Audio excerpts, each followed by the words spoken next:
Maapektuhan ang dakong bahin sa Mindanao sa mga pag-ulan nga dala sa Intertropical Convergence Zone o ITCZ ug localized thunderstorm, sumala sa pag-asa.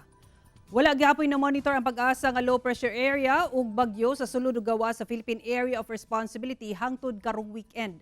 Apan makasinati gihapon og mga pag-ulan ang pipila ka bahin sa Mindanao ilabi na sa Caraga, Davao Region, Soc-Sargen ug Sulu Islands base sa rainfall forecast sa Metro Weather. Samtang ulan nun sab ang ubang bahin sa Mindanao tungod sa localized thunderstorms. Paymangno sa pag-asa nga magmabinantayon gihapon sa kalit nga pagdaot sa panahon.